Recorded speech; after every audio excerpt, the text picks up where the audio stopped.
Hello my dear. आज मैं आपके लिए लाया हूँ प्रकाश में परावर्तन का पार्ट 2। और हम इसके अंदर कुछ महत्वपूर्ण परिभाषाएं और परावर्तन के नियम पढ़ने वाले हैं।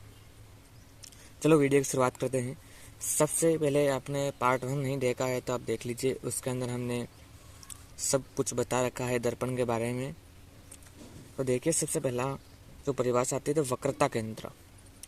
गोलीय दर्पण जिस खोखले गोले का भाग होता है, ये गोले दर्पण ही तो है। इतने दूर से इतनी दूर तक ये गोले दर्पण है। जिस खोखले गोले का भाग होता है उसका जो केंद्र होता है ना, उसके केंद्र को हम क्या कहते हैं? वक्रता केंद्र कहा जाता है। शीशे से डिनोट करते हैं। नेक्स्ट आते हैं वक्रता त्रिज्या। अब वक्रता त्रिज्या किसे कहते हैं? कि जो हमारा गोलीय दर्पण है, जिस खोखले गोले का भाग होता है, उस खोखले गोले की जो त्रिज्या है उसी को हम वक्रता त्रिज्या कहते हैं और इसे हम आर से डिनोट करते हैं। फिर तो नेक्स्ट आता है ध्रुव। ध्रुव क्या होता है? जिससे कि गोली दर्पण जो परावर्तक पृष्ठ होता है ना, गोली दर्पण का, उसका जो केंद्र होता है, परावर्तक पृष्ठ का जो केंद्र होता है, उसे हम कहते हैं ध्रुव। इसे पी से डिनोट किया जाता है। मुख्य अक्ष क्या है? कि जो वक्रता केंद्र है और जो ध्रुव है, ध्रुव बोले तो हमारा जो परावर्तक पृष्ठ का केंद्र है और गोले खोखले गोले का जो केंद्र है, उसके इन दोनों से होकर जो रेखा गुजरती है ना, उसे मुख्य अक्ष कहा जाता है और इसे एक्स और वाई से डिनोट किया जाता है। मुख्य फोकस क्या है ना? मुख्य फोकस है क्या? तो देखिए, मुख्य फोकस क्या होता है कि मान लीजिए कोई गोलीय दर्पण है और प्रकाश किरणें आती है। आने के पश्चात मुख्य अक्ष को जहाँ पर दोनों प्रतिच्छेद करते हैं, जहाँ पर भी प्रतिच्छेद करे, उससे हम कहते हैं मुख्य फोकस। और सब बड़े अक्ष से दर्शाया जाता है, इसे मुख्य फोकस कहते हैं। यहाँ ये डिनोट हो रही है। और ये आभास भी हो सकता है। हमारा जो उत्तल दर्पण है उसके अंदर ये सिर्फ आभास है। हाँ, किरणें आई और आभासी रूप से यहाँ पर ये मिलती है और हमारा जो प्रतिबिंब है वो बनता है। और अवतल में यही डिफरेंस है कि उत्तल के अंदर है वो आभासी होता है प्रतिबिंब, और अवतल के अंदर प्रतिबिंब आभासी नहीं होता है। और यहाँ पर इसका यहाँ पर प्रतिबिंब बनता है। नेक्स्ट हमारा आता है फोकस दूरी। कि फोकस दूरी क्या है? कि जो मुख्य फोकस है, जहाँ पर दोनों किरणें मिली ये मुख्य अक्ष पर, वही तो मुख्य फोकस है। और मुख्य फोकस से ही ध्रुव की जो दूरी है उसे क्या कहेंगे? हम फोकस दूरी कहेंगे। और फोकस दूरी एक वक्रता त्रिज्या, हमने बताया था वक्रता त्रिज्या के बारे में कि गोले खोखला गोले का जिसका भाग होता है उसकी जो त्रिज्या है वो वक्रता त्रिज्या होती है। वक्रता त्रिज्या बराबर 2 इंटू एफ। और एफ यहाँ पर क्या है? हमारा फोकस दूरी है ना। फोकस दूरी की दुगुनी होती है वक्रता त्रिज्या। और ये आपके लिए ऑर्डर है, वो ऑर्डर आपको बेहतरीन रूप से याद रखना होगा, है ना। और अगला आता है द्वारक। द्वारक द्वारक क्या होता है? व्यास। परावर्तक पृष्ठ का व्यास ही द्वारक होता है। और ये जो यहाँ से यहाँ तक की दूरी है ना, वो हमारा क्या है? व्यास है। और इसे हम द्वारक कहते हैं। अब हम आपको पढ़ाने हैं गोलीय दर्पण से प्रतिबिंब बनाने के नियम। ये बड़ा इम्पोर्टेंट नियम है। इनके बिना दर्पण से प्रतिबिंब बनना संभव नहीं है। और इन्हीं पर बेस्ट आपके क्वेश्चन आने वाले हैं। कि मान लीजिए 4 पॉइंट है, चारों आपके लिए बहुत इम्पोर्टेंट है ना। जिस प्रकार जीवन में पानी इम्पोर्टेंट है, उसी प्रकार दर्पण से प्रतिबिंब बनाने के लिए 4 नियम आपके लिए इम्पोर्टेंट है।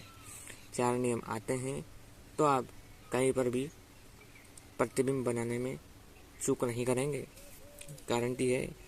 मान लीजिए मुख्य अक्ष के समांतर, ये मुख्य अक्ष है, आप जानते हैं ना मुख्य अक्ष, हमने अभी भी पढ़ाया है कि वक्रता केंद्र और दूरस्थ से होकर जाने वाली सीधी रेखा को हम क्या कहते हैं? मुख्य अक्ष कहते हैं।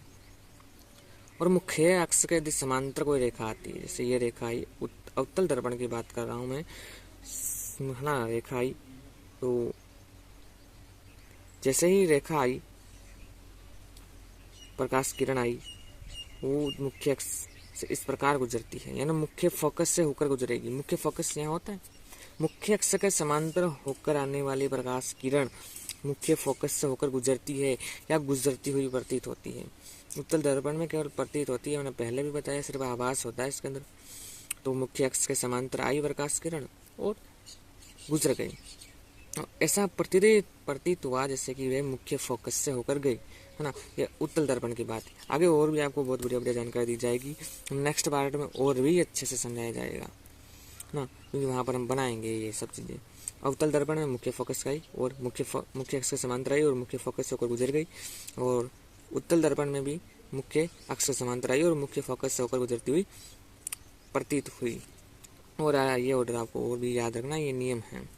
आता है मुख्य फोकस, यानी मुख्य फोकस से होकर आए तो ये दोनों एक दूसरे के अपोजिट हैं। क्या है? अपोजिट हैं।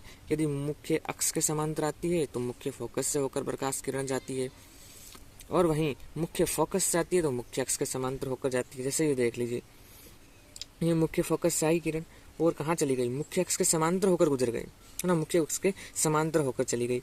उसी प्रकार से यहाँ देख लीजिए, मुख्य अक्ष के समांतर आई और मुख्य फोकस से होकर आई। देखिए ये किरण आई, यहाँ से प्रकाश किरण आई, मुख्य फोकस से होकर आती प्रतीत होती है ना। हाँ, दर्पण में सब कुछ प्रतीत ही होता है उत्तल दर्पण के अंदर, और मुख्य अक्ष के समांतर होकर चली गई। ये बात थी। ये तो दो ऑर्डर आपको अच्छे से आपको ध्यान में रखने हैं, है ना, कि मुख्य अक्ष से आए तो मुख्य फोकस से जाएगी और मुख्य फोकस से आए तो मुख्य अक्ष के समांतर होकर जाएगी। ओके, अब बताओ वक्रता केंद्र। वक्रता केंद्र तो आप जानते होंगे ना क्या होता है? गोलीय दर्पण जिस खोखले गोले का भाग होता है उसी को हम क्या कहते हैं? वक्रता केंद्र कहते हैं। यदि वक्रता केंद्र से होकर यदि आ रही है रेखा, प्रकाश किरण आ रही है, वक्रता केंद्र से होकर आ रही है, तो वक्रता केंद्र से ही होकर वापस ले जाएगी। इस प्रकार यह उत्तल दर्पण के अंदर हुआ है। उत्तल दर्पण के अंदर सिर्फ आभास होता है कि वक्रता केंद्र से होकर आई और वक्रता केंद्र से होकर वापस चली गई, है ना। तो ये वक्रता केंद्र की बात थी। वक्रता केंद्र से आती है और वक्रता केंद्र से चली जाती है। तिर्यक किरण, तिर्यक किरण का मतलब समझते हैं, एकदम मतलब तिरछी रेखा से होकर तिरछी आती है ना, मुख्य अक्ष से इस प्रकार से आती है और इस प्रकार तिर्यक रेखा, तो तिर्यक रेखा के रूप में वापस चली जाती है। यहाँ जो कोण बनता है ना, मान लीजिए कोण यहाँ ठीक अल्फा बना और यहाँ पर बिट्टा बना, तो अल्फा और बिट्टा यहाँ बराबर हैं।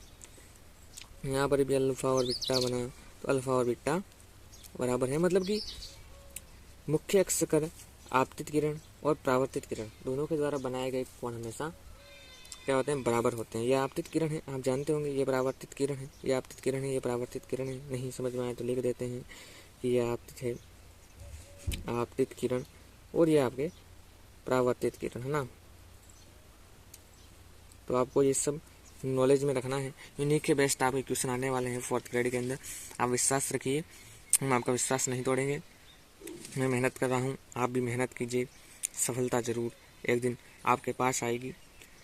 तो नेक्स्ट पार्ट के अंदर हम और भी बेहतर लाने का, नेक्स्ट पार्ट में हम और भी बेहतर बनाने का प्रयास करेंगे। तो आज के लिए धन्यवाद, आपने हमारा वीडियो को पूरा देखा, एंड सब्सक्राइब प्लीज़।